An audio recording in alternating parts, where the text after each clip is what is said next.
Today is a very special day because not only does one of the best travel cards on the market today have an extremely big 80,000 point welcome bonus for a limited time, but I'm also going to show all of you one great example of how you can get not just 2, but close to 3 cents per point from the points earned on this card when redeeming via transfer partners. So grab your boarding pass, settle on in, and put your bag in the overhead bin space because today's video is going to be awesome. Hey everyone, it's Mark. I'm here to help you put more money in your pocket through credit cards and smart financial habits. If that sounds good to you, do me a quick favor and click on the like and subscribe button down below. Also check out the links down below in the description area to earn some more cash back when you shop online through Rakuten, to get $25 when you open a new SOFI checking and savings account and deposit just $10 or more, and to view my all new site with some great credit card offers that I've organized into different categories to help you find the cards that you like best. Alright, so first of course we have to talk about the limited time offer on this amazing credit card right here and tell you all about it, what it's worth, and how you can be eligible to get it. Alright, so first up, the welcome offer itself. Here are the details. You can earn 80,000 Chase Ultimate Rewards points after spending $4,000 in the first 3 months from opening your card account. The card does have a $95 annual fee. However, it's very easy to justify that annual fee many times over with the value of this bonus, which we'll talk about in just a moment. Also with the perks and benefits that come on this card, which I've done in a separate video. I'll link to that one, the full in-depth review of the card down below, or simply by applying for this card with this offer in a Chase branch. So if you live near one of those, they may very likely waive the annual fee for you. Now, about the huge value for this huge bonus. Those 80,000 points can be worth $800 of cash back as a statement credit or a deposit to a checking or savings account, $1,000 via the Pay Yourself Back feature, which is a statement credit for eligible categories. I'll show you more about that a little bit later in this video. Also, a $1,000 for travel when you book your flight, hotel, etc. through the Chase Ultimate Rewards portal, or even around $1,360 for travel using Chase's transfer partners, although that is an average figure, so you may be able to get more or less value than that. You see what I mean by huge value and how easy it is to justify a $95 annual fee, because those 80,000 points, if you just did cash back, the lowest value for $800, that would last you about 8.4 years. But of course, if you want to be a savvy redeemer and maximize those points further, you'll definitely want to go for travel. All right, so what do you need to do to be able to get this card in the first place? Well, first of all, you must be below 524, which means that Chase will only consider your application if you've opened fewer than 5 credit cards that appear on your credit report in the past 24 months. And yes, that does apply to all banks combined. Second, you must not have any Chase Sapphire branded credit card open at the moment. So if you already have the Chase Sapphire Preferred or the Chase Sapphire Reserve or even the no-fee Sapphire card,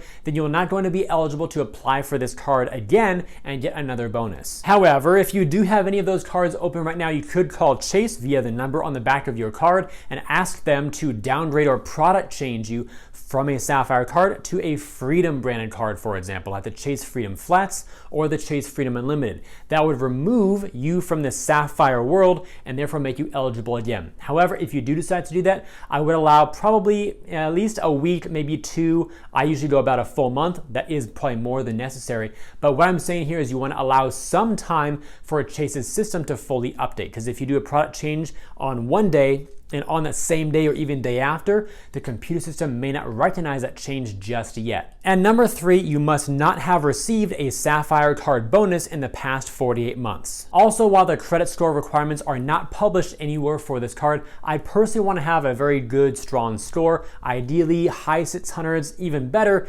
700s or above. Again, it's not published, so I can't give you an exact number here, but the better the score you have, the better your chances, as this is a semi-premium card. Also, Chase does like to see at least 1 full year of credit history before getting a lot of their card products. So if you're brand new to credit in your first month or so of building credit, you probably don't want to go for this card. Neither a 700 plus score or a full year of credit history is required for this card, but just a good recommendation. So assuming you gave it a go, got approved for the card, and now you have 80,000 plus points sitting in your account, let me show you a few ways to redeem them from your actual account. When you log into your Chase online account, simply go to the rewards section by clicking on your points balance or redeem points. There's probably a link somewhere, and you'll be brought to this page right here, which is the Ultimate Rewards portal. Up at the top where you see that red arrow, that's the main menu. Click on that and it will reveal all the different redemption options, including cashback, dining, gift cards, travel, and a bunch of other great options you can choose from. Do realize though that the value of certain redemptions may vary from one to the other, which means that some redemptions are much higher value than others. So let's cover the 4 redemption options that I showed you earlier, starting with cashback, circled there in red from the main menu.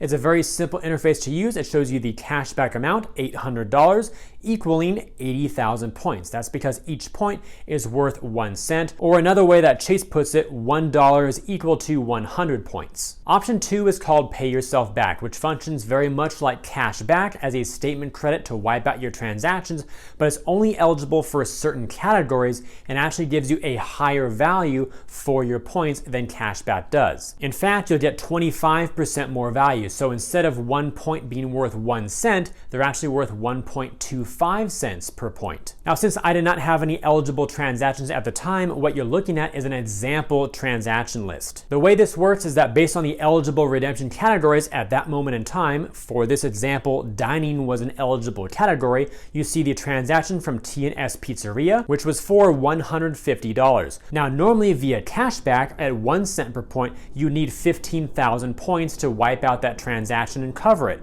However, with Pay Yourself Back, getting that 25% extra value, you only need 12,000 points to cover that full $150 charge. The current eligible categories for Pay Yourself Back on the Sapphire Preferred as I make this video in April 2022 include Airbnb transactions and a couple different charities. The third redemption option that we'll be covering here is travel via the Ultimate Rewards portal. And of course, what you're looking at here is actually the portal itself, and it works just like Expedia or Priceline or any other of those online travel agencies where you can search for flights, hotels, car rentals, even activities, cruises, and other things as well, with the very useful search feature right down there in the white box. It also shows you very clearly that when redeemed for travel, your 80,000 points are worth $1,000. So in other words, $200 more than cash back. And for all of y'all who think that the portal prices are way inflated and cost way more than booking directly or elsewhere, I mean, yes, that may be true in some situations. Certain portals may cost more than other portals or other avenues to purchase your flights or hotels.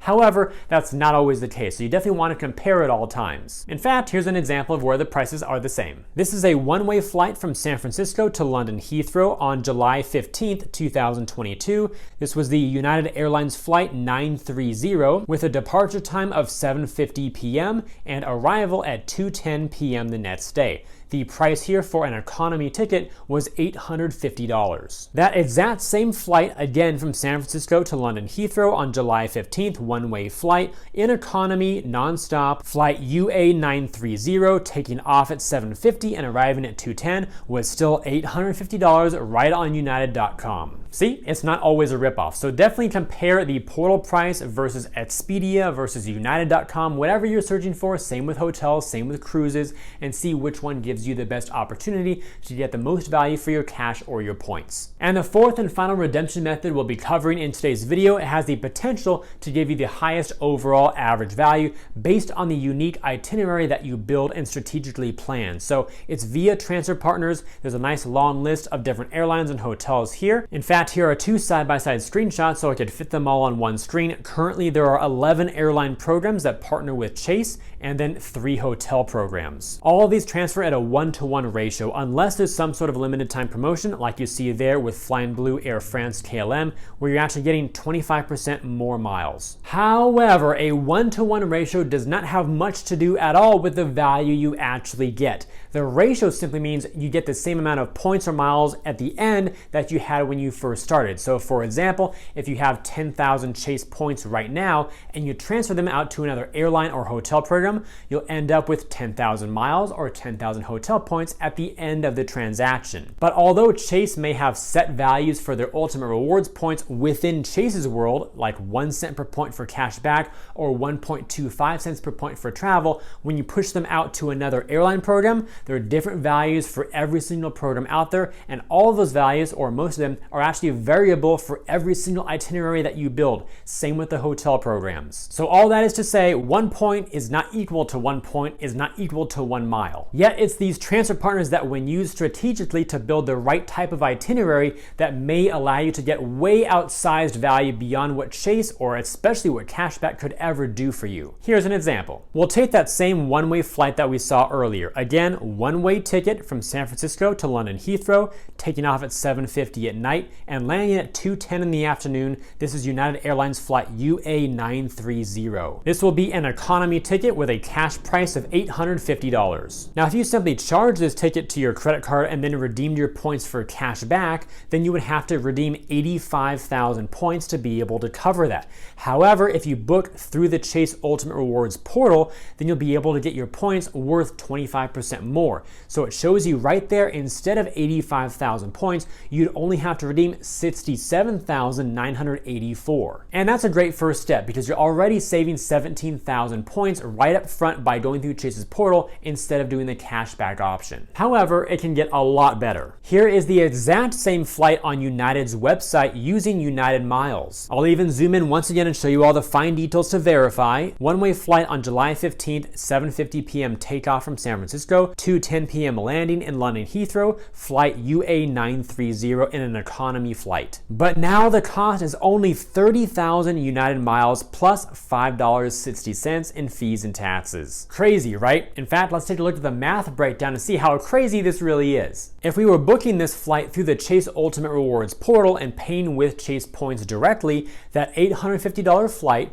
divided by 67,984 points, factoring in that 25% extra value that we got, then multiplying that result by 100 would give 1.25 cents per point. Nice, the Chase portal math works out. But then if we were to book the identical flight via United.com using United Miles for an award flight, we would take the same $850 cost, subtract out the $5.60 because those were not covered by the miles compared to the Chase example above, which the points covered everything.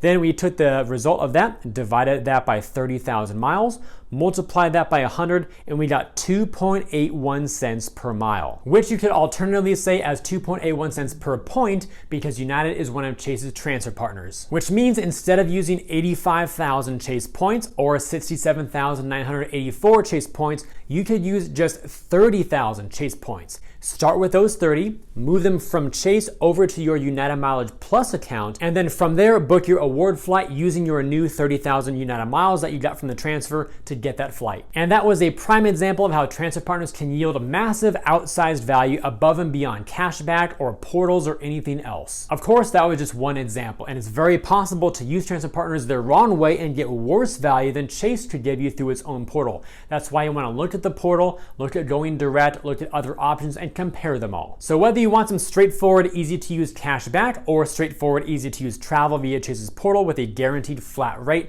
or the more advanced technique with those transfer partners, there's one thing that holds true for sure, that this card right here, especially with an 80,000 point sign-up bonus, can give you a ton of value and big savings. And since this is a limited time offer without a known expiration date as of the making of this video, if you want to get your hands on this big value, I recommend going for it sooner than later. And with all that said, if you enjoyed today's video and believe it could benefit others, then please help me get it in front of them by liking this video, subscribing to the channel, and turning on notifications. Also, check out the links down below in the description area to earn some more cash back when you shop online through Rakuten, to get $25 when you open a new SOFI checking and savings account and deposit just $10 or more, and to view my all-new site with some great credit card offers that I've organized into different categories to help you find the cards that you like best. I thank you all for watching today's video. I hope it brought you some great value, and for all of you who decide to go for this card and make it your own, good luck on your applications. Let me know the results down below in the comments. I look forward to seeing you all in future uploads, and while you're waiting on my next release, remember always that you are great.